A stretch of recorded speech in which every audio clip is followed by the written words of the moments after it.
people like Dan Blatt and Mike Finnell who were making the Howling, they didn't think it was so great because there's Borchers again saying, well, before I sign this check, why do we need it and what's it for? And they got over that very quickly. But I have to say, on the Howling, I learned so much from Mike Finnell.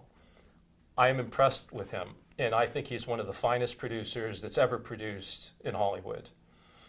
The first thing I learned from Mike Finnell on the Howling was when we went up to location in Fort Bragg, I reported, drove myself up in my car, have a car, and I reported to work, and Mike says, oh, and here's the key to your room. And he said, oh, and by the way, you're sharing a room.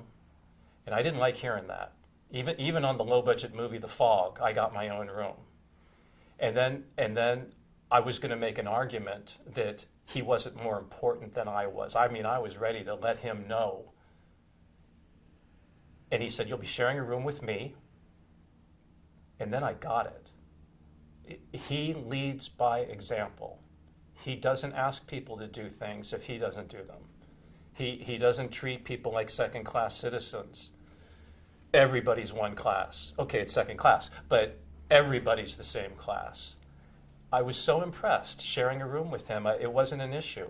And we worked so bloody hard. We didn't have much time to use the room. It wasn't like other shows I've been on. And people weren't complaining. Joe Dante was directing and people wanted to follow. He was leading and they were following. And then on the one day off you got, everybody was so happy because the camaraderie of working together the whole week, they were so happy to be together on the day off. It was one of the greatest production experience I'd ever been associated with. If I could ever be half as good as Mike Finnell, I'd appreciate that. I aspire to be 50% of him in my life. What a terrific experience it was. I also got to be the stunt driver for Second Unit because that's what it was.